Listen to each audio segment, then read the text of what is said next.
living like a stage. Hey, hey, living like a stage. Hey, hey, living like a stage. Hey, hey, living like a stage. Hey, hey, love yourself first, explicitly. You owe it to yourself to move with that energy. Empower your self-esteem. Self-love is king. That's the only way to win. That's how you empower your dreams. Living like a stage. Hey, hey. Living like a stage. Hey, hey. Living like a stage. Hey, hey. Living like a stage. Hey, hey. Hey, y'all. Happy Mindset Monday. Hope everybody had a great weekend.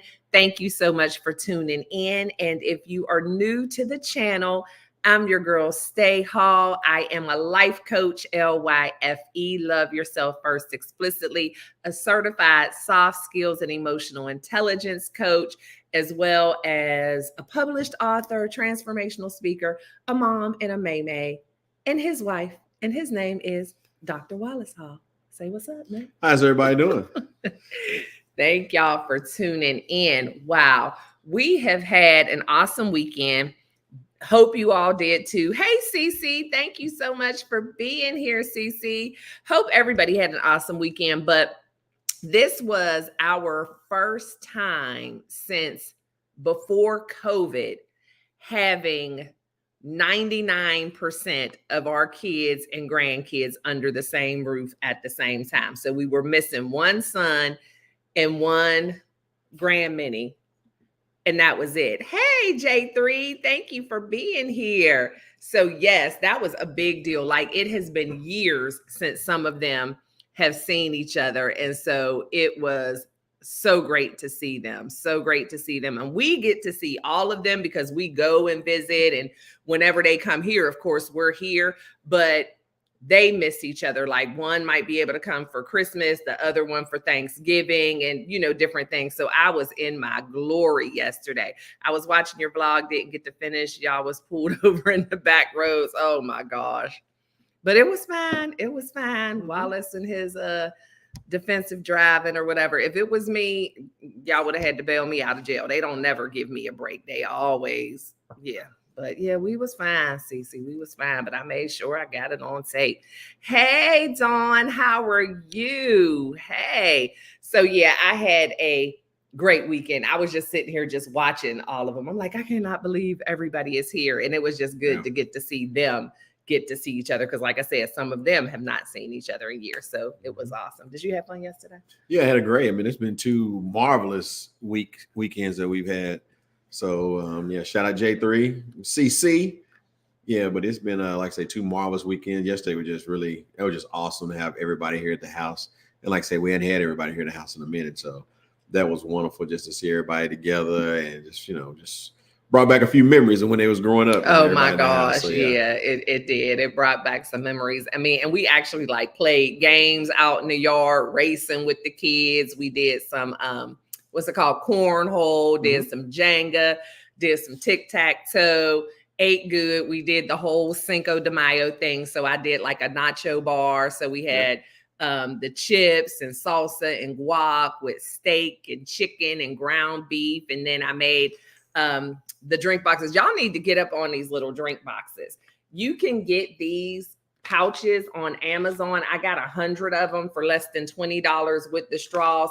And they are really good just to make your own beverages at home, whether it's a cocktail or, you know, just punch or whatever, but it's just really cool. And this is my thing that I do now when I have gatherings, especially if it's not anything formal. That way you don't have to worry about, you know, mixing drinks or whatever. And then it's good for like kids' lunches, your lunch at work, you know, whatever. I just really love these. And then when I go places, when I'm invited somewhere, instead of just taking a bottle, you know, I just make my little beverage, and they're always a big hit because whether I do margaritas, old fashions, whatever, people are always like, "Oh my gosh, adult drink boxes!" So it's really cute. I love those nice. things. It's adult Capri Sun is what I call them. So. Yes, an adult Capri Sun. And something about sticking that straw inside that inside the pouch, people was really really excited about that. So because some people a lot of us had a Capri Sun in a long time, and just think back and remember those when we first started sticking those straws all the way through them or something. But these are a little bit more reinforced, so you can't quite stick it the straw all the way Yeah, it's through. a little harder to poke them in there. But my daughter-in-law, Pam, she is expecting,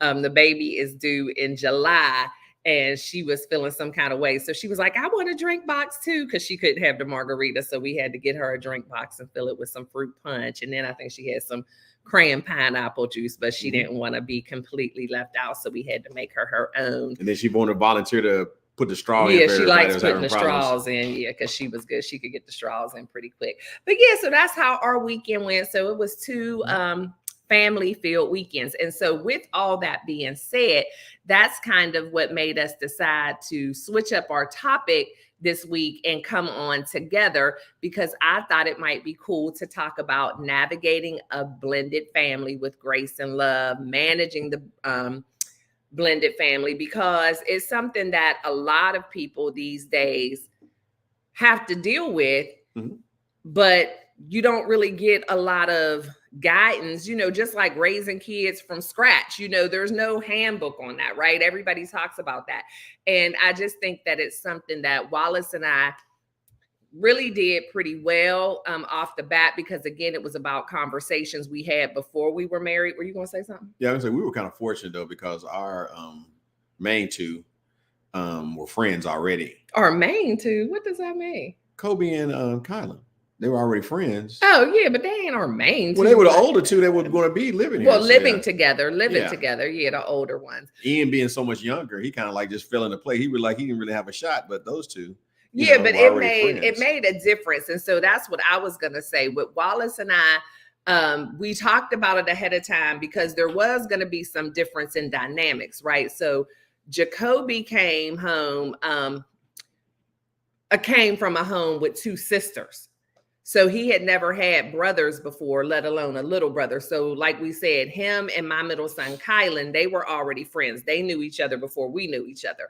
However, Wallace was bringing Kobe with him. His daughters were staying with their mom, but Kobe moved into the house with us. And it was Jacoby's first time, first of all, being in a house where he wasn't the youngest, because he was the youngest at home with his sisters, and he was the only boy. And so I think that was the biggest hurdle that we had, was getting Kobe and Nunny Butters to not butt heads, because Nunny was used to being the youngest, just like Kobe was.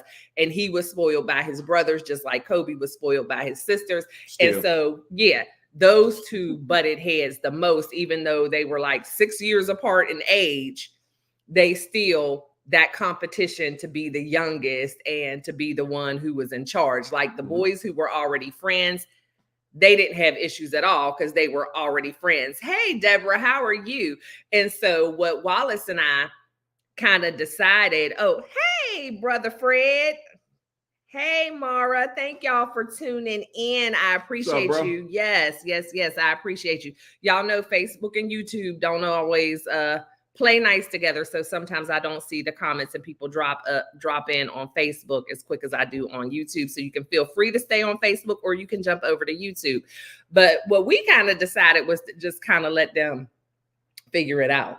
Yeah, for the most part, you have that conversation, you communicate a little bit, but for the most part, you let them kind of figure it out on their own. Big brother, little brother, that whole dynamic there, and it worked out great, because now they're pretty much inserted. In fact, they're together right now. Yeah, they're together right now, the 2 of them out playing basketball. It didn't take long. It was like plus there was a love for basketball anyway, so they kind of united them too. So. They had that in common, but that also caused some issues too, because Ian, being the youngest of my 3 biological, he was used to brothers who, they didn't always play him quite as hard. They let him win a lot. They would let him lose too, but they babied him. So then Kobe came into the mix again with that same youngest mentality, and he was not letting Nunny win.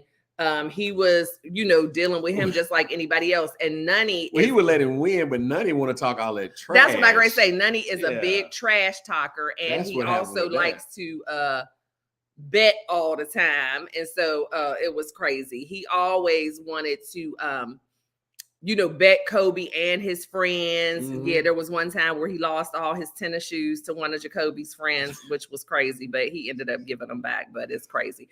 Funny, y'all, on this subject, I was talking to my 25-year-old about when I get married, she would have to have a stepfather. She said, no, he would just be my mom's man.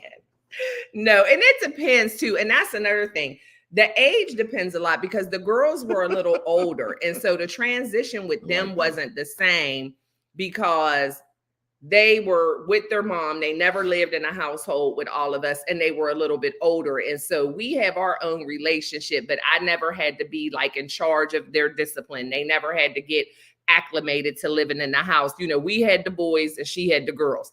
And so it was just a little bit different. And when they're older, the parenting's different. And so all of Wallace's kids are older than Nunny. And then I have 2 older sons. So Nunny was like 8 or 9 when we got together.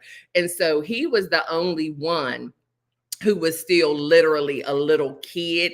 And so we raised him together. The other ones were already, you know, kind of more at the maintenance age. They were older teenagers and whatever. But the parenting looks different. Like I don't get involved. And that's the thing. You have to kind of know your place. And you have to know the dynamic of the kid's relationship with their other parent that you're not with, and be respectful of that relationship. Like I never stepped into this marriage, this relationship, this blended family trying to be everybody's mom. I knew 3 for sure who I was their mom, and that's how it was going to be. But I let the kids dictate the relationship past that. And again, it was different with Jacoby because he lived with us and he's a boy and I already knew him, but I never forced myself like, you know, there's a new sheriff in town type of thing, you know? Hey, Tim. Oh, hey, Tim. Hey, thank you for being here. But yeah, I let the girls know and Jacoby know I was here for them, that I loved them. I loved their dad. I was here to support them, but I always recognized that they still had 2 parents. Like the fact that Wallace was divorced from their mom or whatever, never in a million years did I think, nor would I want for that to mean that he's no longer active in his kids' lives, that he can no longer talk to their mom to discuss things as it pertained to the kids. I wanted him to have an active and healthy co-parenting relationship with his ex-wife because that's what's best for the kids. And so I never felt like, you know, oh, well, you don't need to be talking to her or what is she calling you for? And, you know, that kind of stuff. And, you know, and vice versa. He was never that way with me and my kids' dad either. It's just you want to be able to be okay with the healthy parenting dynamic. And like I said, it's even more important when the kids are older because they might not really want any parts of a bonus parent or a step parent, like, you know, Cece's daughter was saying. And you have to be okay with that. I just know that some people come into the relationship like, well, they need to listen to me and they need to whatever. Well, they wouldn't listen to you before, like you just came in. Let their parents parent them. That's just my opinion, unless the relationship builds with the kids where everybody feels comfortable. Because if you start discipline and respect and discipline are 2 different things in my mind. As long as the kids respect me, I will respect them. That still doesn't mean that I have to discipline them. You know what I mean? Does that make sense? Well, it depends on a lot. It has to do with age. Hey, Tamika. It has to do with the age of the child also. So that's a big part of that. Determining how you discipline a child, how you do that, because someone coming in with a child that's, you know, 6, 7 years old, 8, 9 years old, coming to a relationship, you know, it's going to be, I expect discipline there because, you know, got to be treated the same. That's why the parents got to have those conversations to make sure everybody's respectful of each other and understand, like say, you know, put it like this. While your child is at my house, your child is my child because you're going to hold me wholly responsible for anything bad that happens to that child. And I feel the same way when my child is at your house. You're going to be wholly responsible for everything. So it shouldn't matter. I hate when I've seen people get petty around. So I don't be disciplining my child. That's not true. That's hindering the child. You think you're doing something, think you're running something, and you're not.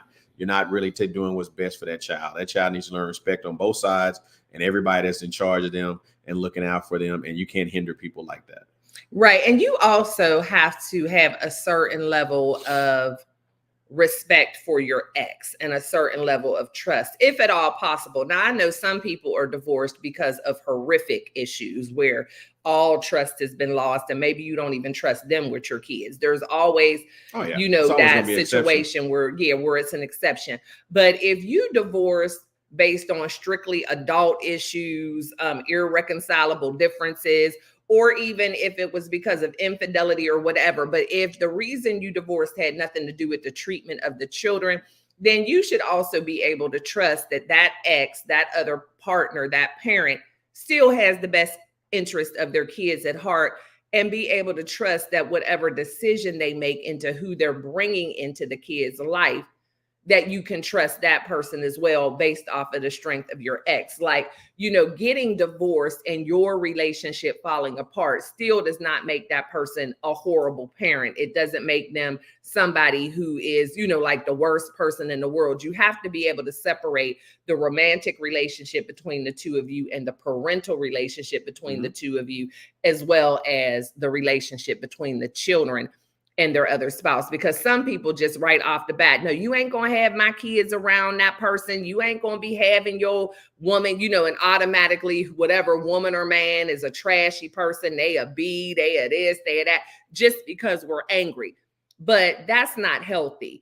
It's also really good to try to get to know and build a relationship with the person who's now in their life, somewhat, especially if it's gotten to the point where they're going to be married. You want to get to meet that person and know them for yourself, at least on a surface cordial level, and use that discernment and get that feeling for that person and not just judge them because you're bitter about the breakup. What if my man was in the kid's life when they were little, but now they are grown and he still wants to be involved in their life decisions?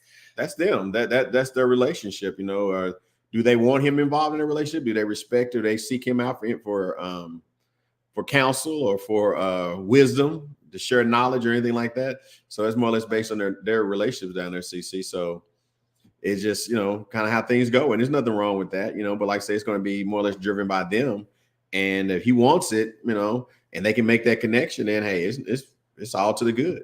Yeah, and to me, I truly believe in the fact that it takes a village. There can't be too many people to love my kids. I don't know everything. I can't be everywhere. Sometimes your kids just don't feel comfortable talking to you with certain things because you are their biological parent. And especially sometimes they don't feel comfortable talking about things with their moms.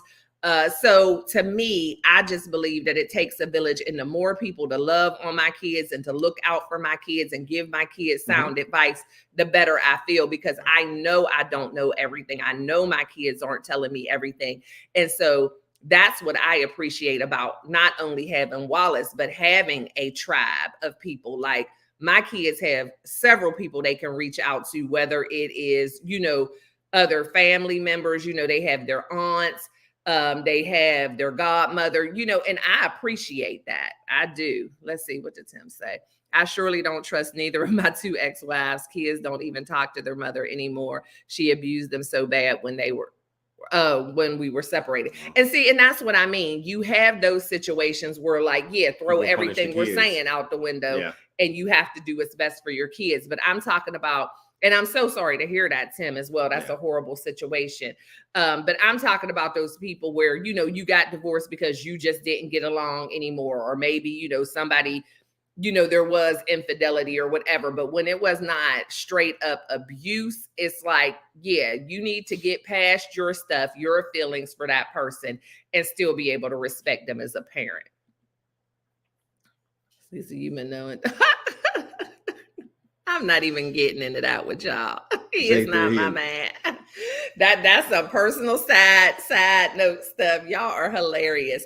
But and I like what you said about the age of the children. Like, Nunny is the only one, like I said, that we really raised together. He was young, still in elementary school when we got him, when we got married. And so we've made more decisions on Nunny together than any of the other kids. We've dealt with more stuff with Nunny. Like I said, he was still in elementary school, and we've had to discipline him more together. And so another thing with that comes as well is when you're in a blended family, even though in a perfect world, we would all get married once, have children with one person, and we'd be on the same page. But that's not the world that we live in. We don't live in a perfect world.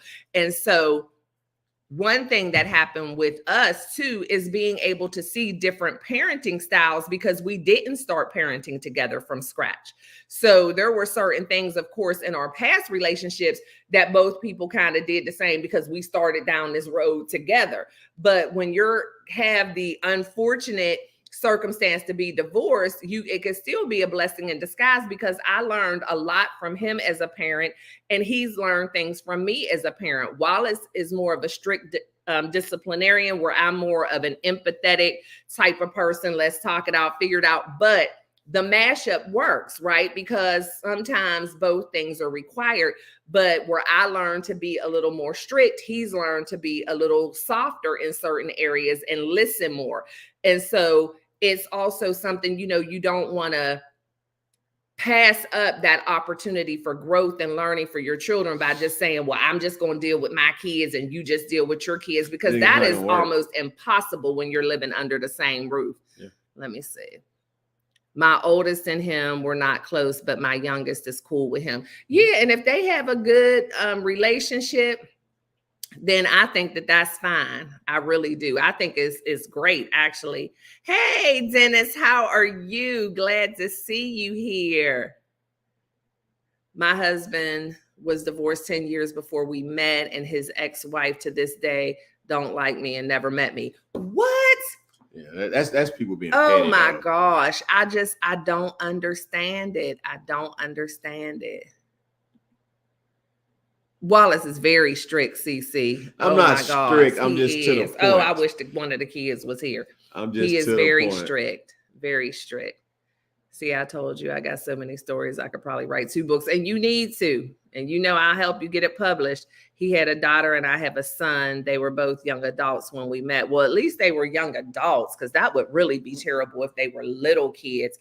But no, Wallace is very strict. And I can't even say strict, because he's not. I guess I'm more strict than Wallace as far as rules, and I don't, didn't like them going out and doing stuff. Wallace would let them do just about anything. However, he's more of a disciplinarian. If they did do something to break a rule, or if we got a call from school or whatever. It's called accountability and consequences, and I'm going to let you do whatever you need to do, or what you want to do within reason. But you do understand there's going to be accountability and consequences. And when you make decisions, everything's going to be based around that. So, and plus, if you're living under my roof and I'm contributing money to your lifestyle that you're living, I have the right to ask you whatever I need to ask you, or, that's just the way it is. So, be prepared. So I think putting that in them made them. No, don't kid. That's true, Tim. I think instilling that in them for his accountability, consequence, things like that has helped them grow and be the young adults that they are now. It has helped them, but they also have appreciated the fact that I've been willing to sit down and talk to them and understand what their mindset was and the reason why they made certain decisions. They appreciated a conversation every once in a while. And like I said, if one of them happened to come home before we get off the live, we'll have their opinions on it, because they know he is a strict disciplinarian. But again, I realized how both were needed. Like, I just, it's funny for me with real little kids, like to about 10 years old, I'm really good at that. Like, I'm really good at, keeping kids in line, making them stick to doing their chores and whatever. But I think once they get to be a certain age, they just kind of blew my mind. I thought, like, I have invested 10 years in teaching you what you're supposed to do. Like, why are you still crazy? And Wallace is better with the older kids, because it would just have me so overwhelmed, because I'm like, what is wrong with these people? Why are they still acting like they have lost their minds when I have been telling them the same thing for 10 years? Hey, Nikki, thank you so much for being here. Yeah. Oh, let me see. Wallace, would it be the same if they were girls? Well, he is the same. Go ahead. I'm going to let you answer. But no. Yeah, let me let him answer and see if he tells the truth. My girls, I have a little different approach with them, but it's still about accountability and consequences. That's what it boils down to, everybody, for the end of the day. Be prepared for the decisions that you make, understand there are going to be consequences, some good, some bad. So, we talk about in business, risk reward. Is the reward really worth the risk? So let's talk about that. So yeah, I don't, it's just the way I was brought up. And I think my parents did a pretty good job with me. So of course, that's the way I'm going to bring my kids up under the same deal, because in life, that's just what it is. You got to be willing to take responsibility for the actions that you take. Now, here's the truth. Wallace is the same with the girls, but not. His approach with them is a lot different. His tone is a lot different with them, and he is a lot more, no. It's okay. I understand. I got a little different approach. Just so don't let it happen again. Yeah. But the boys, it's like with the girls, he always leads with the good. The boys is always leads with the bad. Yeah, I don't have time with them for that. With everything. It's just like, even when they're playing sports, they could have won the game and had 20 points. And when they come off the court, he going to be like, that one layup over there, you did not use your knees at all. It's like, can you just say, good job, son? That's what she here Glad for the win. No, he leads with the bad. With the girls, it's just like, no matter what, he's going to lead with the good. Oh, that was great. Or it's not a big deal. Everybody makes mistakes, but next time. So no, it is different, CC. Well, you got to have a different approach with him. Wallace just face a good men are strict, keep the family going. Ask me how I know. I know you know J3. He is a mess. He's a mess. You and J3 both. Hey, Nikki. Putting you on the spot. No, you ain't putting him on the spot, Tim. This is who I am all day, Tim. I don't mind telling it. We talk about him all the time, me and the kids. And the boys, again, maybe we're going to have to do a family live. Yes, daddy's girls for sure. We might have, and he's the same with the granddaughters compared to the grandson. Like my juicy baby gets cut no slack at all. The little girls, they be the ones around here hollering and screaming and tearing stuff up. He just sitting here grinning from ear to ear, just watching the little girls have a good time. My juicy baby, he constantly, why are you making so much noise? Quit running in the house. You ain't supposed to be bouncing that ball in the house. Yeah, Wallace don't play at all, like I said. But when it comes to the girls, it is a little different. Just to let y'all know, I love the kids, but sometimes, yes, I'm down with the FTK too. Sometimes I am. And especially the older they get, oh my gosh, the older they get, the more of that I feel, because they are a mess. He played the fifth. Yeah, they are a mess the older they get. And the thing is, it is nice having a blended family and having a family that, everybody gets along. Like, I love the fact that it's truly, 6 siblings, they're good. We have never used like step kids and that kind of stuff, or that ain't your daddy, that ain't your mama. Like, we've never done that. And so with the kids, if you ask Nunny how many siblings he has, he's going to say, I have 3 brothers and 2 sisters. Like, he's not going to do that. And when we've been out with one of the kids or whatever, that might not be our biological. Like, I used to have to take Kobe to his basketball practice or games sometimes, and Nunny with Wallace with Nunny with that. And if somebody says, oh, your mom or your dad, they're never going to say, oh, well, that's my stepmom or that's my stepdad. We've never done that. Like, we've always preached unity, family, team hall. We've never done any of that type of division at all. See, I'm not a complex man. She makes me complex sometimes. I'm pretty simple, straightforward. My thing is like this with kids. And that's why I say I don't believe in the thing step, because once you're under my roof, you are mine.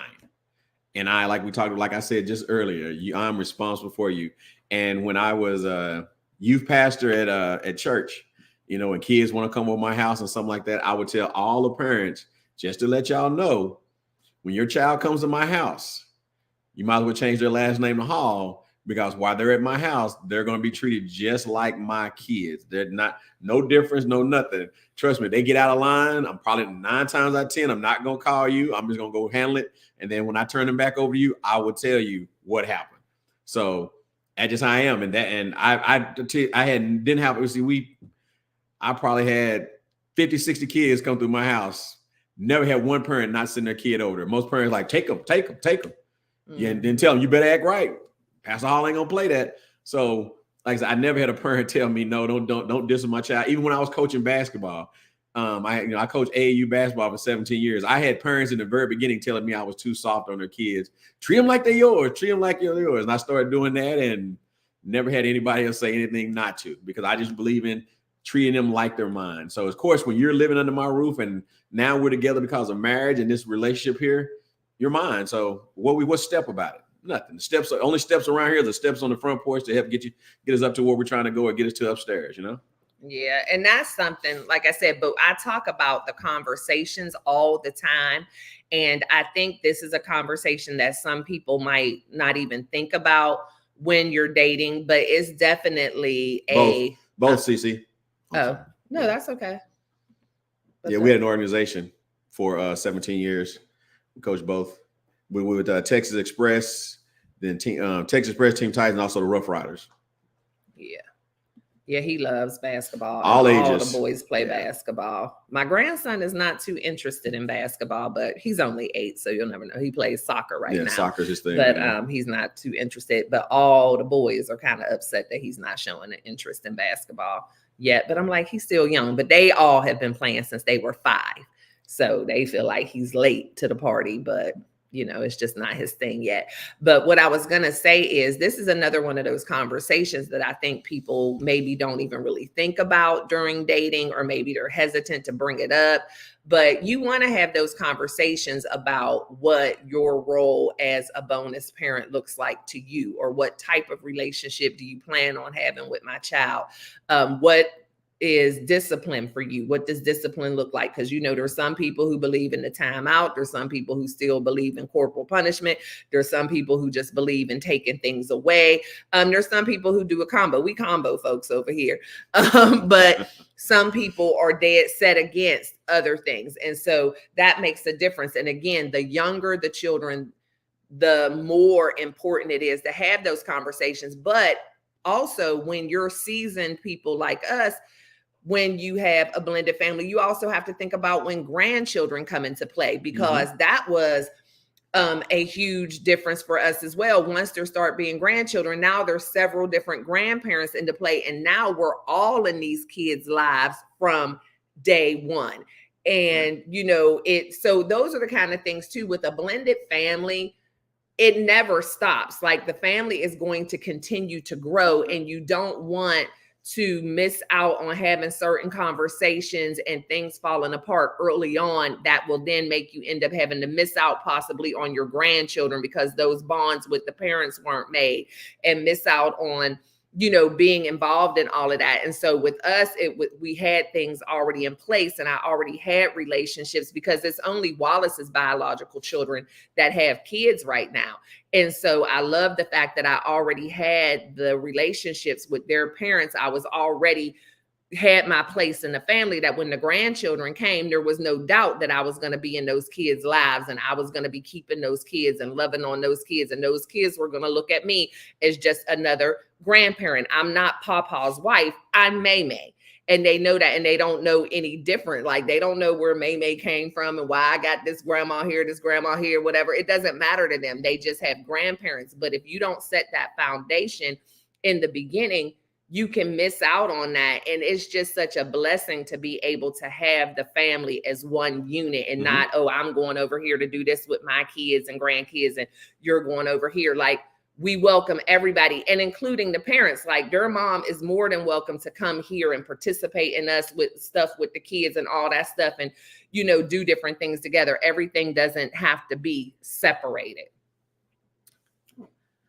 Okay, cool. My girl was in AAU with Moochie Norris from the Rockets. We had games in Dallas too. Sorry, stay for off. No, don't. You know how we do over here. CC, I know that team. We I think because we did tournaments down in Houston. We did tournaments that we played Houston teams in San Antonio, Austin, and in Dallas. So yeah, I know that team. So we probably, there's a good chance we crossed paths, because we had an AAU organization that had 5th graders all the way up through high schoolers, and then we had a unsigned varsity team. So yeah, I'm pretty sure we crossed paths somewhere in there. All right, y'all. I had to get up. We had our Cinco de Mayo here yesterday. And like I said, I made the nacho bar. And so Wallace and I were just doing some leftovers today. And I turned on the crock pot to warm up the queso from yesterday, and I start smelling something. Were you smelling something? And I'm like, what is that? Yeah, I'm burning up the queso. I don't know what's up with me on these lives and burning up stuff. Did you put a bag in there? No, I forgot this time. Oh, there weren't any bags. Oh, okay. Yeah, there weren't any bags. Yeah, those crock pot bags. She said, cool, I hope we beat y'all. Those crock pot bags are game changers. But yeah, I'm going to have melted cheese, burnt cheese to scrub off of that one. But, we good.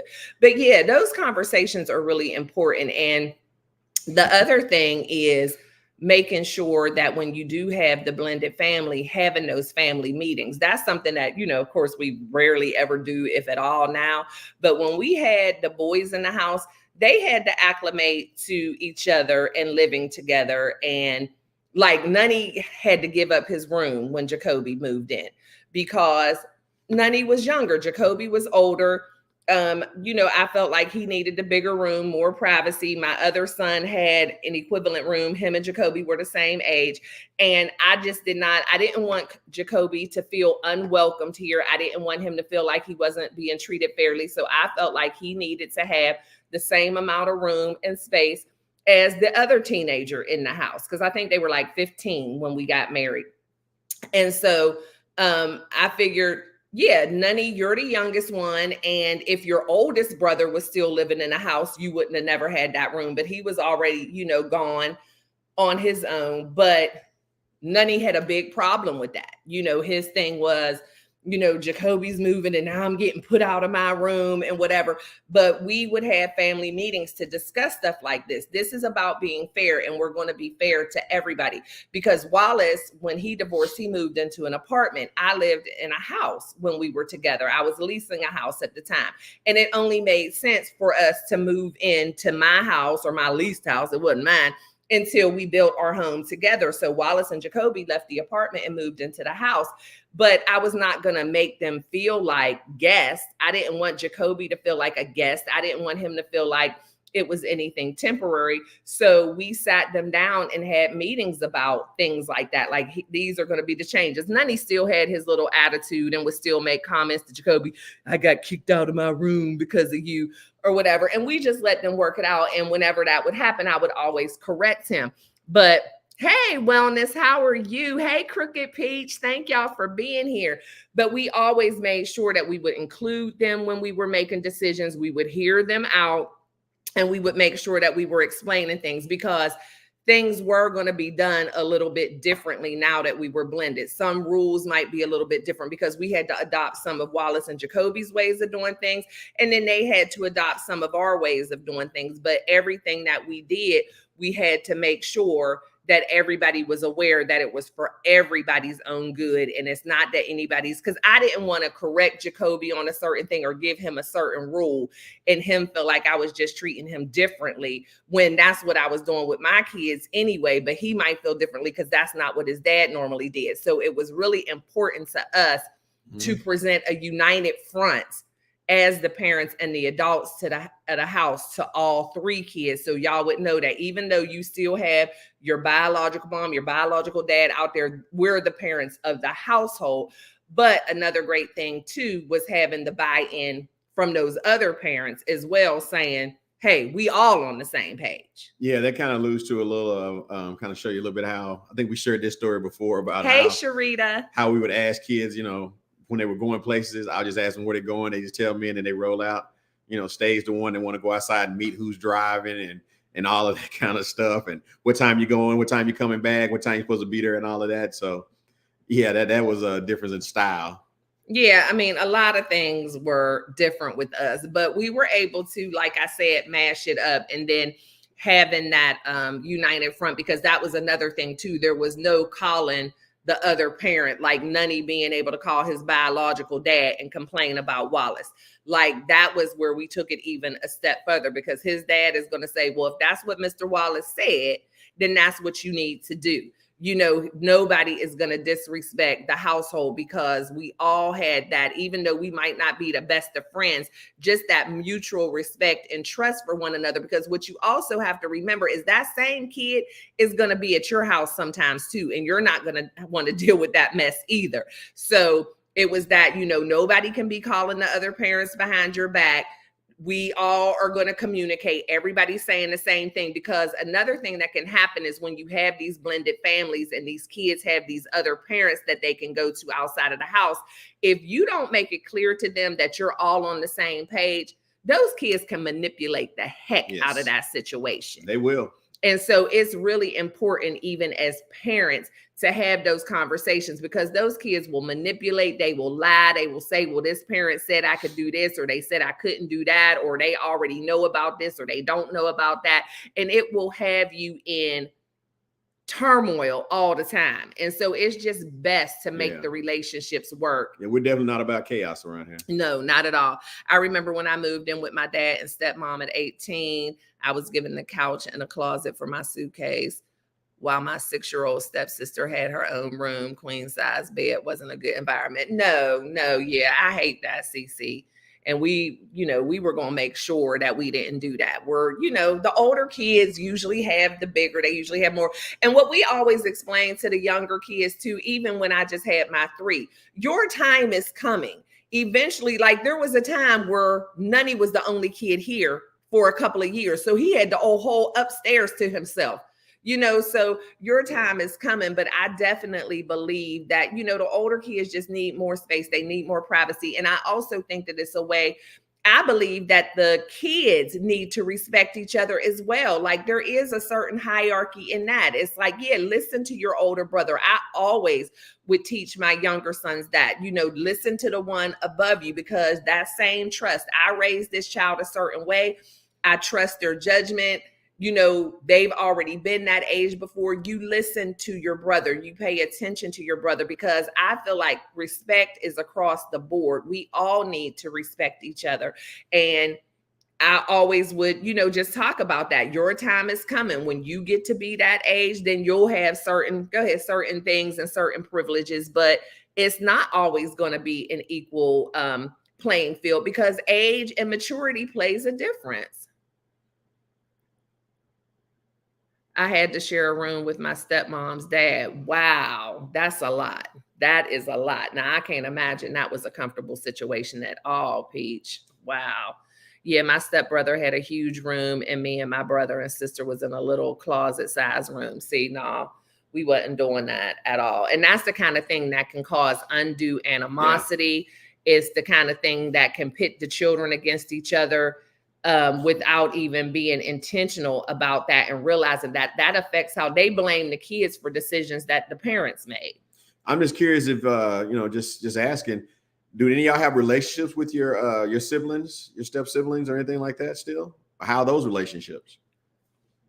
Yeah, that is a good one, because that's the thing. Sometimes, once you're out of the house and you don't no longer even have those relationships. And we just didn't want that to happen, because families are getting smaller and smaller these days. And we wanted all of our kids to be able to have, cousins and know their cousins and play with their cousins and, have each other, because even between the two of us, that's only 6 kids. Back in the day, 6 kids was the norm for most households. My grandmother had 12 children. Your grandmother had 12 kids too. One of your grandmothers, didn't she? And so it's like 6, that's not a lot. And so it's like, we want them to be friends. We want them to be siblings, and we want their kids not to even know the difference. That's just our family. Did you already read this? Frugal Mama, Crooked Piece. Oh, phone call. Oh, okay.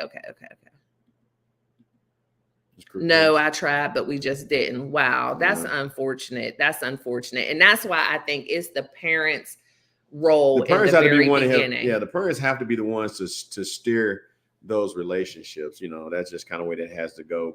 And not necessarily have to force it, but I say steer it, Oh, wow. Yeah. See, and there's no reason for that, because again, I believe it takes a village. Like, how is there any such thing as too much love? I just don't understand. I didn't grow up in a step type of family at all. By the time my mother remarried, I was grown with my own kids, but I loved my stepdad. It just was, I never lived with him, and his kids were way younger than me. And so I just never experienced that at all, except for the fact that I had a great relationship with him. And again, me not having a relationship with his kids was just because they were kids. His kids were still teenagers and I was grown and, married with kids. But I just feel like when we did this, which this is my first time ever being involved in a situation like this, it was just, we were so intentional. And again, I never say these things to y'all for y'all to think that, oh, Wallace and I have a perfect marriage. We're perfect parents. We're whatever. No, we both come from failed marriages. That's how we got together. And so it just made us this time just very intentional about having conversations, planning things out about what we wanted to do to not let that happen to our families again. So that's what made us so successful, is just not wanting to fail again. So I always want to put that out there. And before me, there was blended families. So in my I have several step brothers. You want to say, quote, step brothers and sisters or half brothers, however you want to, well, even some half brothers and sisters out there. So I'm from that side, from my mom's side, my dad's side. So yeah, I've been products of those relationships. So coming into this relationship, it just knowing how to steer through them. And I still have a relationship with all my step siblings. So now Wallace's is so funny that sometimes he has to actually think which ones are his biological and which are not. Like, that's how close they are. And there's so many of them. And he sometimes be like, oh no, I don't think yet. He'll forget because they all grew up together. Yeah, at certain point, certain time, it's one of those where you say, I can't remember when I didn't know them, So we were brought up, my dad and my mom and all, we were brought up where we don't call each other step. That's your brother, that's your sister. You gonna fight to the death for them, just like they're gonna fight for the death with you. And nobody better not say nothing to you. If they got into a fight and you ran away, you gonna have a fight when you get home. So, and that's just the way we were raised together. And like I said, I don't know. Like I said, they share cousins, everything. Yeah, we share cousins. Their family is just a match. It's so intertwined when we get to talking. So they're like, oh, wait a minute, that is your mom, or yeah, that is okay, right? So yeah. So Wellness said they're still kind of cool. Her and her step brothers, her brother, but he'll stop by. They don't talk a lot, but that's good. That's better than not talking at all. Yeah, absolutely. Well, I can say now my parents were not equipped to raise children. And that's the thing. Some people just aren't. And it's unfortunate that, hey, Chris, how are you? Good to see you here. But it's, unfortunate. Everybody's not equipped to have children. They're not. And I can say, like, in the very beginning, I didn't have all the skills and tools I needed to be the type of parent I wanted to be, but it was something that I was aware of. So before I had my first son, I prayed about it. I started equipping myself and I knew, but some people just aren't even aware, but it's about the intentionality. So I was intentional from the time I knew I was having a child about doing everything I needed to do to be the best mom possible. It just like we were intentional when we got into this relationship of not repeating any negativity into this relationship and just making sure we talked about everything. My dad and I were close. We worked on cars together. Even now, when I go over to work on my vehicle, she rolls her eyes at me and she's in her 70s. See, that's some pettiness and bitterness. And it sounds like jealousy, which is so crazy. You need to just go up and give her a big hug and a kiss and see what she do.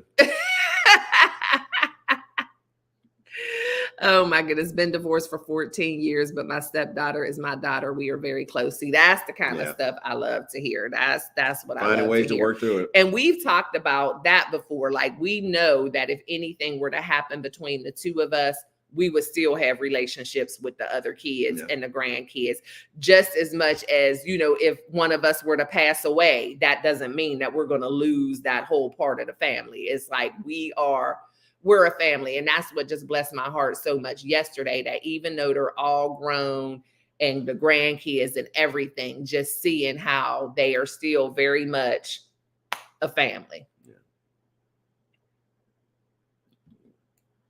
CC laughing. Yeah, CC, go give a hug and a kiss. Yeah, that jealousy that's something else. How are you going to be jealous of somebody's relationship with their parent? But it happens. And there are some people who, once they marry that person, they want them to forget, like the thing Brian McKnight is going through now. He just has completely disowned his original children and started these new family. Like, I don't see how this new spouse, a wife or a husband, I don't want to have any parts of you if you're not taking care of your kids. But some people would be completely fine if you would just turn your back on your kids. And I'm not like that. I'm so grateful for my half brothers. They showed out a little when my dad passed, but when they lost their mom, we got closer. I was a product of an affair. So imagine how hard that had to be on them. Yeah. And it can be. And I get that wellness. However, I don't know. I know several people who have that situation and they get so mad at the child and they don't want a relationship, but that's still your sibling. And it wasn't their fault that they were brought into the world the way they are. So I can get the initial emotion and maybe, like you said, immaturity of it. Yeah, but I have several people who still in their 50s and 60s who have children who were a product of their mom or dad having an affair. You know, usually the dad, if it's the mom, the child will probably be in the house. But you know what I mean? And they still don't want anything to have to do with that kid like it was their fault. But thankful that wellness that y'all are close now and y'all are better. So yeah, like I say, it comes growth and maturity come along, you know, so that's good. Oh, I hate that, Chris. I hope that there is a path forward and y'all can someday reconcile, because I understand that some people can't function if they aren't the center of attention. That's true. Yep. So true. Yeah, that can happen. But yeah, it's like you have to let the jealousy go. And I hate when people try to make other people, especially kids, pay for the mistakes of adults. It's just like, again, how there's no such thing as too much love. Like for me, if I found out that my dad had a child, like that's him and my mom's issue. And I would feel like, dang, that's messed up. But at the same time, I would be looking forward to meeting my new sibling and having that relationship, because it don't have nothing to do with me. But I think sometimes what happens in that, you know, the mom that's getting cheated on and situations happen like that, you know, the hurt and the pain, sometimes that gets passed on to the child. Yeah, because so people don't want to see that. Yeah, a lot of times people are really close with their moms and they hate to see their moms hurt. You know, and it's difficult. Like, I don't know if y'all saw the movie Fences. That was a different type of situation. And that mother, the one that he had the affair with, she ended up passing away in childbirth. And that lady raised the child as her own and brought her into the house. But, you know, her son was upset about it though, but she just did what she felt like she needed to do. And I'm not saying to go to that lengths, but it's like the kids, your siblings. And that's another thing. We don't believe in half and all that stuff. Like, that's technically what it is, but your sibling is your sibling. Because like it boils down to, it's not the child's fault. It's not the child's fault. So, you know, they shouldn't be held liable for anything that happened like that, because that was the adults made that decision, not the child. Yeah. And generational curses are real. I definitely believe that. But all it takes at the same time is for one person to say no more, and they can change the trajectory of the future for that family. What? The trajectory.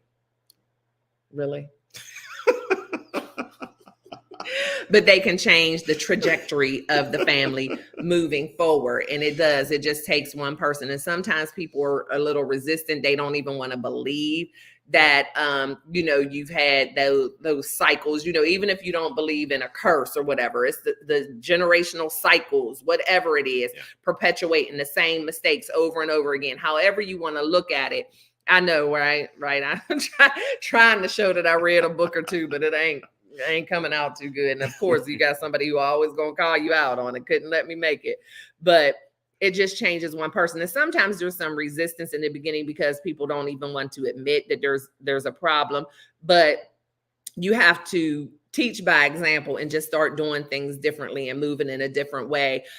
Because people deal with stuff. Like, I could see a situation of a mom who got into a situation with stepkids and it didn't work. And, you know, she didn't get along with the ex-wife and whatever. And now here you are marrying a man with kids and you're accepting those kids and loving on the kids. And the mom like, I don't know what you're doing that for. Those ain't your kids, you know, whatever, and try to make you feel bad. But you have to keep going and keep doing it despite what anybody says, because again, it's that hurt that's making them act that way, and they don't want you to be able to do it and navigate it successfully because they weren't able to do it and navigate it successfully, and they feel like just because they couldn't, you're not going to be able to do it. Or maybe they're trying to protect you from hurt. But whatever it is, when you know it's the right thing to do, you have to move forward and do that no matter what anybody else is saying. A lot of people don't know that it's an option to change. Exactly. They're doing the same thing because that's what they've always done. And that's what they saw their mama do. And that's what they saw their mama do. So they just keep doing it because that's all they know. My brother's wife is mean. When my brother's around her, he's a jerk. Oh, I think I remember you. I'm talking about that before. This one. Yeah. What I say on that though, I think people do know there's an option. And the reason I say that is because we all talk about this a lot. You treat people how you want to be treated. And when people look at the way they treat other people, they say, oh, I just treat them that way. But you wouldn't want to be treated that way. So I think a lot of people do, but they just feel like this is what I've been doing, so I don't want to change. Yeah, I can see that too. I mean, some people get comfortable in their chaos. Yeah, they do. That's true. Yeah, I hate that for you, Chris. That's horrible. That's horrible. And I know it's like, people, your spouse should always be your number one. Absolutely. And that's a different show for a different day, but your spouse, even before your children. However, you should never be okay with someone who is good with you treating someone else poorly. If Wallace wasn't close to his kids, would you still reach out to them?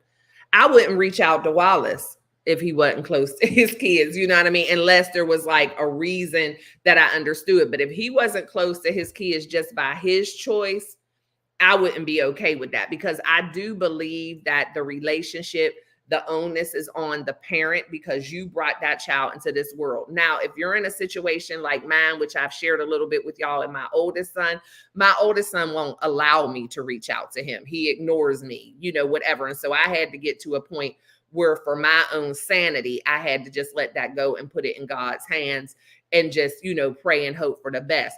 But if you still have an open door in any way, shape, or form to deal with your kids, then I'm going to put that onus on the parent. And so I would only be good with him if he had as good as possible of a relationship with his kids.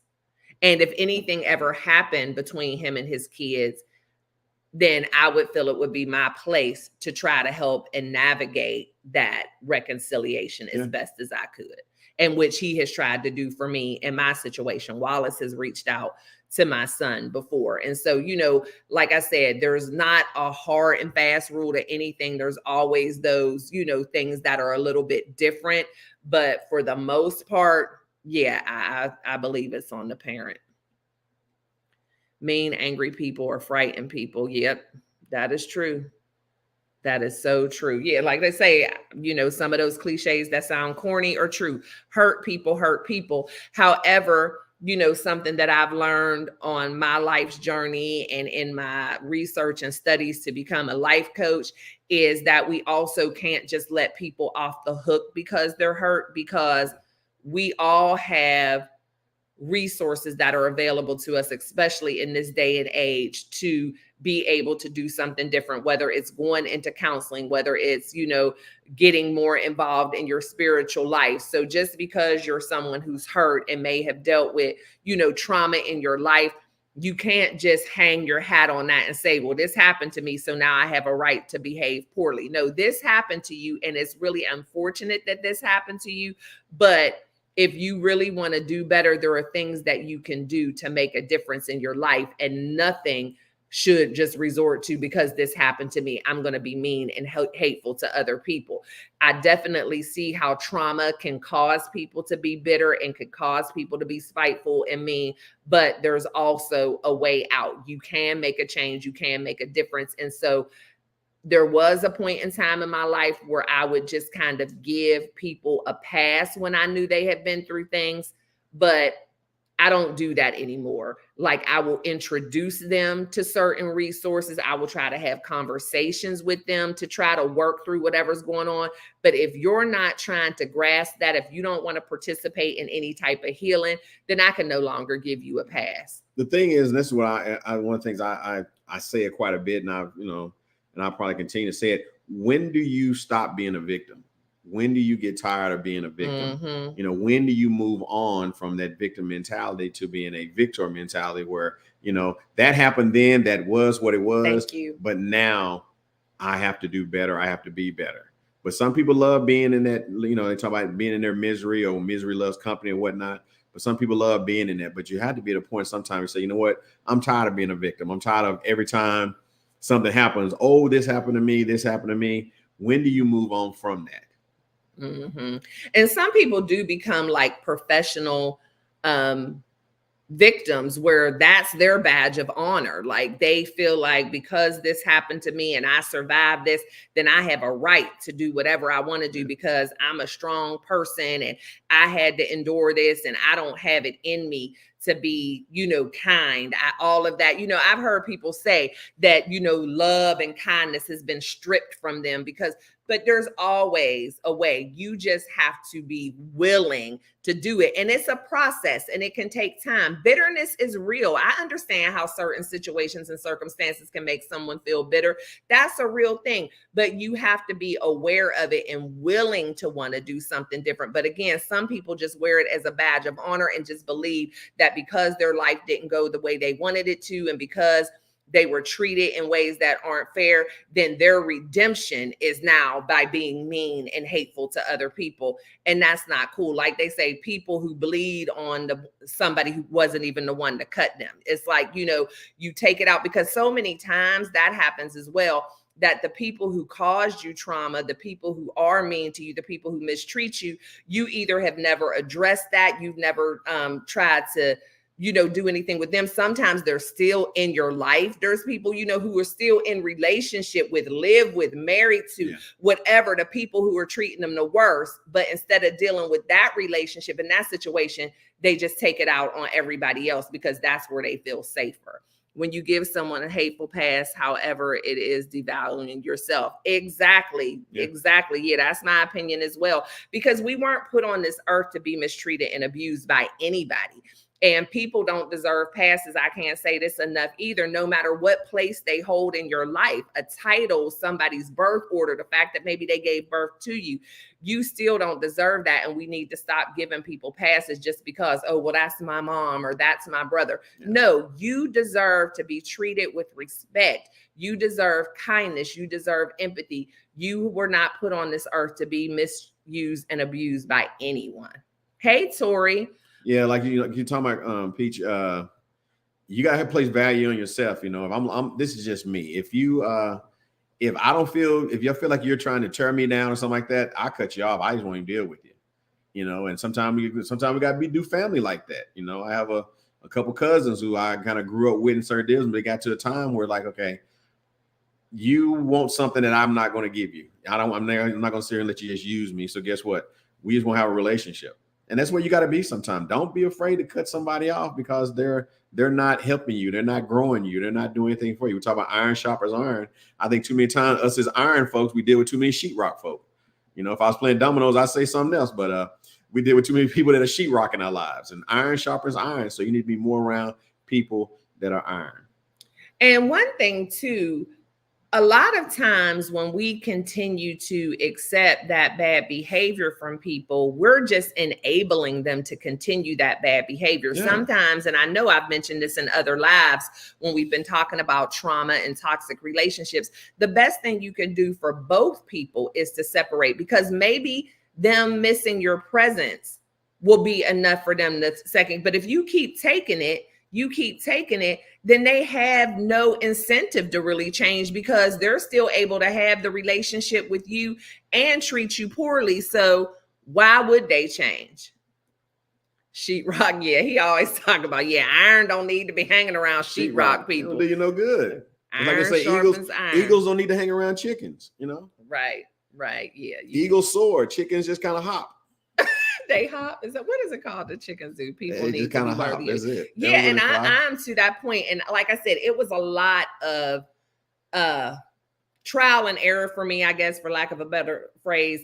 But I went through a good part of my life being very confused about what to do with certain people who I did not feel were treating me properly based on who they were in my life. And I was worried about, well, what are people going to say if I don't have a relationship with this person? Or how is this going to look? Or how is the family going to look at me? Like I had a lot. So it took me years to choose me and do what I knew was right, because I knew I didn't deserve that treatment. And so I'm like, am I going to continue to be in this relationship because really I'm just afraid of how it will make me look if I don't? No, I'm going to be more concerned about how I feel. And so I am to the point now where no matter who you are, you have to earn a relationship with me. You have to earn access to my life. And when I say earn it, I guess I mean really you just need to earn the opportunity to keep it, because everybody deserves a chance. I don't need you to jump through hoops and bow down and kiss my ring to have a relationship with me. But once I give you that access to my life, you have to earn that position to keep it. Because as soon as I realize that you mean me no good, now my cutoff game is strong, because again, I had to choose me. And I realized that I wasn't being the wife I needed to be. I wasn't being the mom I needed to be. I wasn't being the businesswoman I needed to be, the friend I needed to be, because I was continuing to entertain relationships that were toxic. And usually those toxic relationships are the ones that require the most of your time and energy and drain you to be able to enjoy the ones that aren't toxic, and even cause you to be in discord with the good relationships because they get tired of seeing you deal with it. And so then you're arguing with them like, I know, I don't want to hear about that no more. I know I need to quit letting them do this to me. I know, and so I had to finally just realize that it wasn't worth it. Let's see. It's so hard to put you in front of it's so hard to put you in front of expectations of others. Oh, I get it. I had to read it. Right. Exactly. And it takes a while to choose yourself because you're so worried about what's expected of you and what it's going to look like and how they're going to feel. Boundaries need to be taught more in our culture. Yeah. Boundaries are so important. And again, people just don't know how to protect their boundaries. We teach obedience. Yes. Yep. And that's not cool. And we, end up with a lot of people pleasers, a lot of yes people. And that's how I feel like over time, mental health issues, and this is Mental Health Awareness Month, y'all, but mental health issues are on an all-time high. Deleting ourselves, those numbers are on an all-time high. And that's because I think people got so wrapped into what other people think, how I look to other people. What is this going to seem like to other people? And you have to be able to choose yourself, because then you won't be able to be there for anybody else. You're scared to let people down. Yeah, scared to let people down. Being there for everybody but you. You have to be careful with that one, because people will use that to manipulate you. They'll prey on that. They're going to say yes, or they won't never turn me down on something like this. They won't do this. You got to be careful with that when people have those expectations on you. That's why I say sometimes you say no. And those personalities are sometimes some of the strongest personalities, and they will tell you no in a minute and won't think twice about it. They are some of the most selfish people, the narcissistic personalities, but they will try to make you feel like crap if you say no to anything, or if you just disagree with them about anything. Like, they're really big on loyalty until the shoe is on the other foot. They want you to be loyal to them no matter what. They want to dictate who your friends are. They want to dictate who you date, who you hang around, everything based off of their opinion. But when they're living their life, they don't give a crap what you think. They're not consulting you about anything. And then when you do say something, then they want to start gaslighting you. It took me a while to learn that, though, and growing up through life or whatnot. But yeah, I found out that they will manipulate you, and they'll always be the ones that say, hey, I need some money. Oh, I'm gonna pay you back. And they know you're going to give it to them because you feel like you have to sometimes with certain relationships, whether it be family, trying to help family and things like that. But they don't respect you back the same way, because when you need them, you can't find them. Like you say, can't find them in the daytime with a flashlight.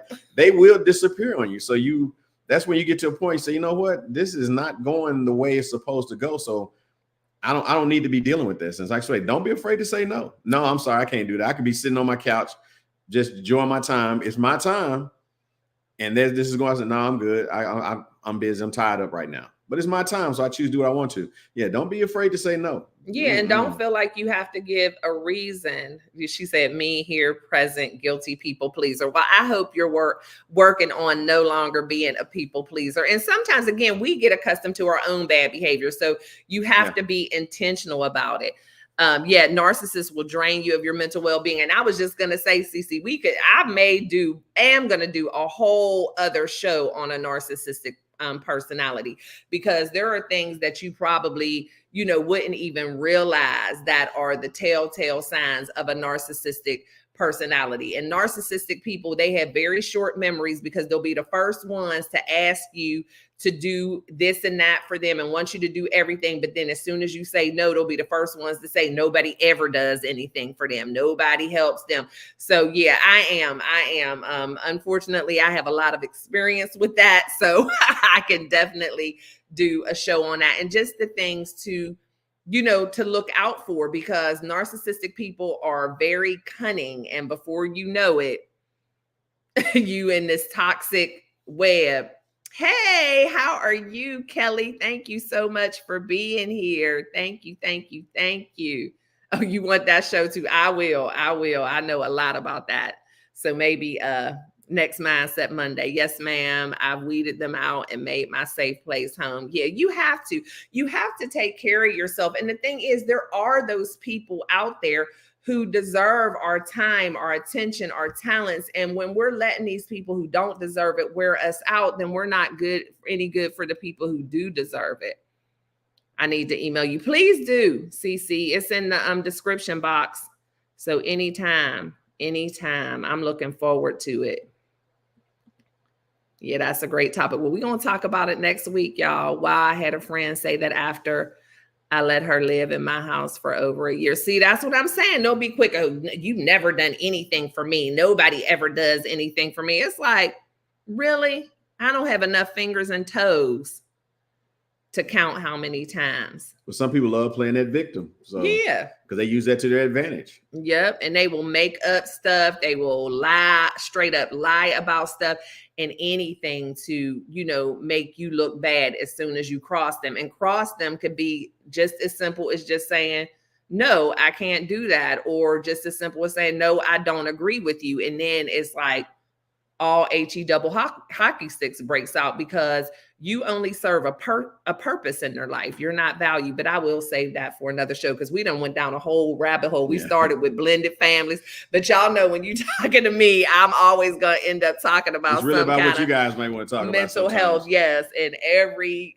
comment or question can bring up a different subject, but all of that is still important when you talk about the family dynamic and making a difference. And sometimes, like, to kind of bring it back to the blended families, the blended family is where you do get that opportunity to make that change and to do something different. Because I know a lot of toxicity that I dealt with in my life, I may still be dealing with if I had not gotten in a relationship with Wallace and him helped me navigate that, and having that support and somebody who was able to look at it, who was close to me, but on the outside looking in at the same time, and be able to say, babe, this isn't right. But me knowing that no matter what happened as I created my boundaries, I still had his support. So it all still, this piece right here is more important than anything else that's going on. So peace between us and us getting better and growing and being better people, being better parents, being better friends of our friends, being better business people. That's the bottom line on it. And all that other chaos and drama and stuff, don't have time for it. Don't have time for it. Life is too short. Yeah, you have to be able to find your peace. I like that, emotional vampires. Yeah, and sometimes you just have to let those relationships go. Depending on, who the relationship is, how long it is. Yeah, it's always worth, trying to have a conversation. But if they're not willing to see the part that they play, if they're not willing to accept your boundaries, then, all you can do is deuces. It's been good. Oh, thank you, Cece. I appreciate that. Not at all. There's no such thing as off target. That's what I love about what we do. I mean, of course, I don't want to come on here and pop up. Now, sometimes I do pop up here and don't know what I'm going to talk about. But most of the time, I at least want to have an idea. But it's about y'all and whatever y'all want to talk about. So there's no such thing at all as off topic, off target, going down the rabbit holes, it's fine. It's fine. As long as it ain't me who takes us down there, which is me sometimes too. But we're going to talk about what we're going to talk about. As long as it's making an impact and we're helping and we're sharing, we can talk about whatever y'all want to talk about. And again, certain subjects are going to be overlapping and intertwined, because anytime you're talking about relationships and family dynamics, what is more multifaceted than that? Relationships and family dynamics are probably the most complex things on earth, right? You know, just dealing with people in different personalities. And I know, is my head really that big? See, there you go. Stop. But whenever that's off topic, yes, your head's really that big. That big? But the thing is, tonight. Must be this what lighting. I tell you about that? Must be this lighting. He's doing that on purpose, y'all. I have scolded him about his little crazy comments that have nothing to do with what's going on. And now I can't remember what I was saying. Thanks, Wallace. Thanks. Hey, Living Out Loud. How are you, Miss Christine? So many of y'all are part of my blended family. Yes, and that's what I love. And that's the thing. Family has very little to do with blood. DNA does not make you family. In a perfect world, that would be the case. But that's what I tell people all the time. If you struggle in your family, create your own family. Identify those people who love and care about you genuinely, and be happy. Accept the love that you get and quit fighting so hard for the love that you don't get or are not going to get. It'll work out. It will definitely work out. It'll definitely work out. And I still can't remember what I was going to say. And I had something good to say. You're not so at all. You're going to continue that same bad behavior. I'm so sorry. And the thing is, y'all, this is Mindset Mondays. He ain't even supposed to be up here. But I said, you know what? Let's go ahead and do our blended family topic since we weren't able to get on yesterday. So I invited him here tonight, and this is how he acts. Did y'all like having me here tonight? I enjoyed being here. They didn't. They did not enjoy you being on here. But I was going to say something, and I don't know if it's going to pop back in my head at all.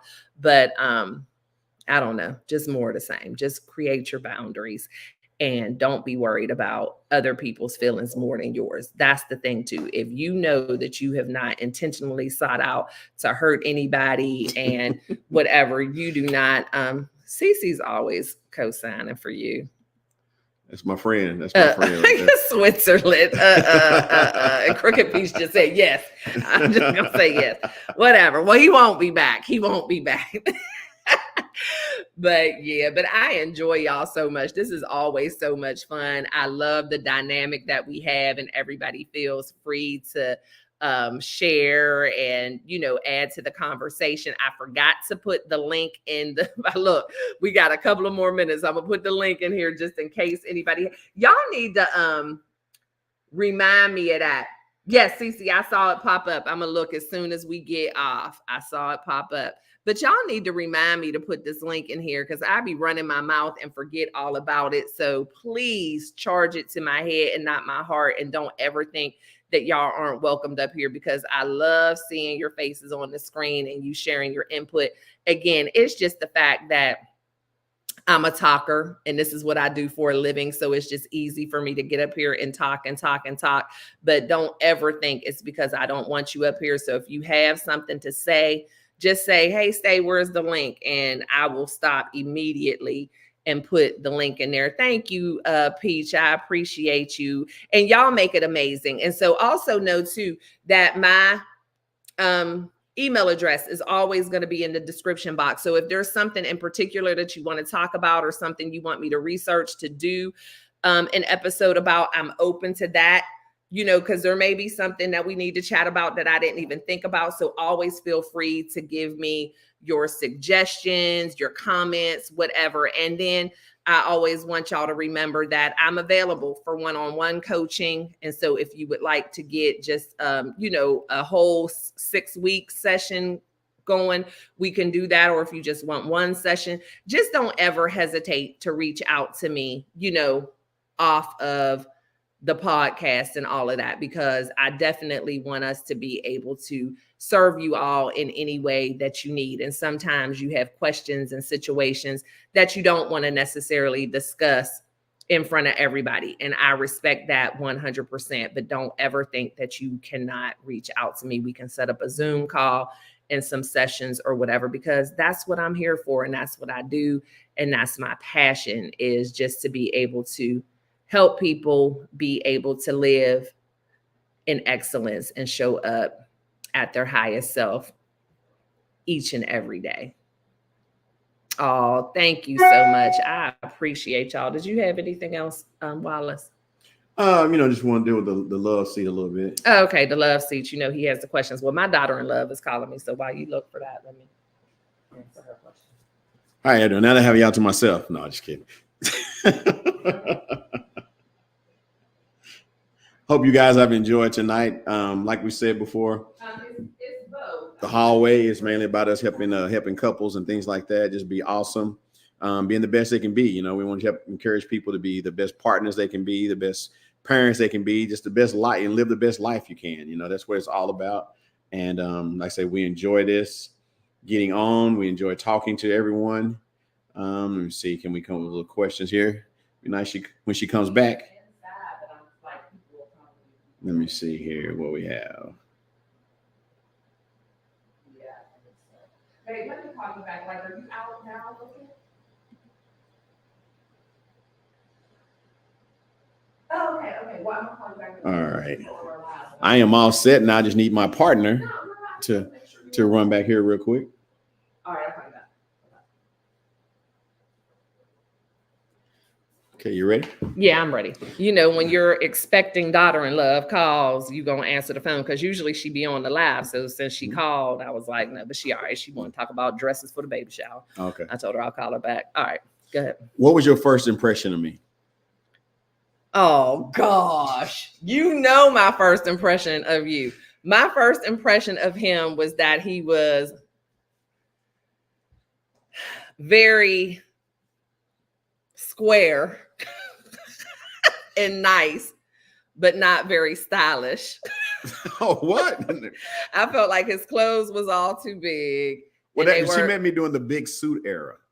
No, and then his clothes outside of suits, all he either wore was like coaching clothes or khakis and a polo shirt, and everything was just like basic colors, like navy, black, brown, like no color whatsoever. He had no color. No, you didn't have any like bright colors. Okay. Everything was like neutral. And then see, you asked the wrong question. And then he had one of them phone clips for his phone on his belt. And yeah, he was just like, old man. That was my first impression. But my impression was he was very nice, very smart, and a wonderful personality. So I definitely wanted to hook him up with a wonderful woman, because at the time I wasn't looking to be in a relationship, but I knew he was workable. And that's what I did. I just got him. I was workable. It was like Build-A-Bear, Build-A-Wallace. And I, got him together. Like, he used to have a completely clean shaven face and clean shaven head. So he looked like he was like 12. So yeah, I got him and whipped him into shape. And but that was my first impression of you. So let's see. What was this one? This was a great talk. I'm glad you were here. All right, y'all. Wallace can come back. Cece said, can I use Wallace discount code for a session? Oh, for a session. Yeah, he'll give you a discount code, Cece. He will. And that goes true for all of y'all. I'm gaining all kinds of nuggets to aid me in my journey in my latter life. Oh, you're welcome. You're welcome. Babe, you're supposed to be saying, what's your my impression? Yeah, I was letting you get through that. Build a Wallace.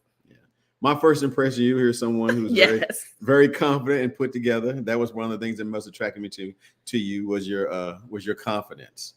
I love your confidence. You're a beautiful person inside and out. And, I feel like, hey, here's somebody I can be with and will accept me. And we can do something wonderful together. And I just thank God for you every day. Well, thank you. Why'd you have to be all nice? But that was why true. Did I have to be nice? Y'all hear that? So that tell you what did that what was she? But being? That was true. He knew that was true. Like, I said something like almost the first day. I was like, dude, what is up with that phone clip? Like, Yeah. It was her hand.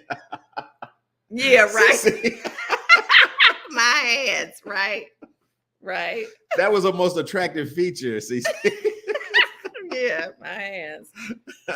Anyway, you have another one picked out. Let me see. Oh, what's the strangest thing you've eaten?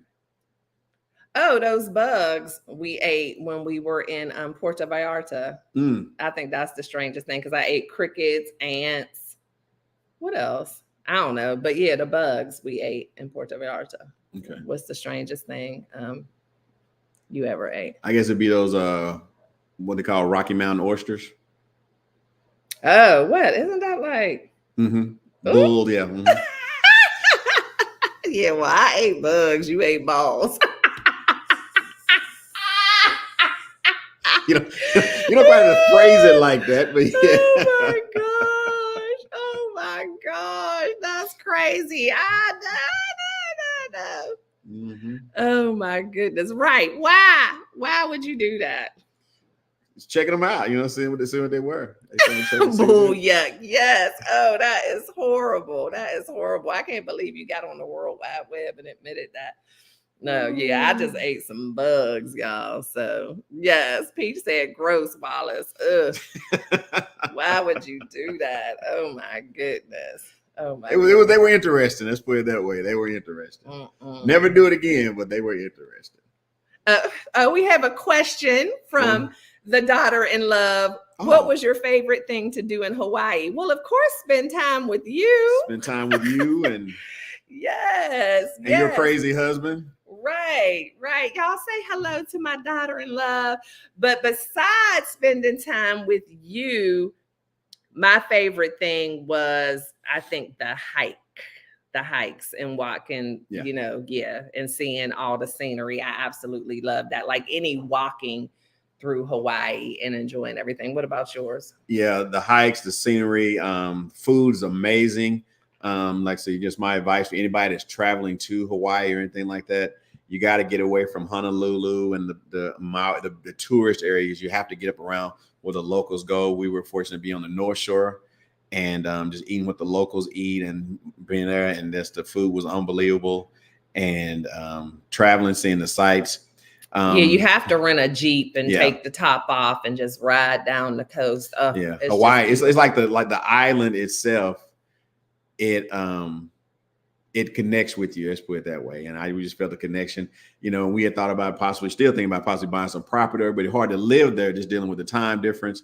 But definitely the number one thing that we did, favorite thing to do when we was in there, was spending time with Pam and Kobe while we were there. See what Cece said, my favorite thing to do in Hawaii, your daddy.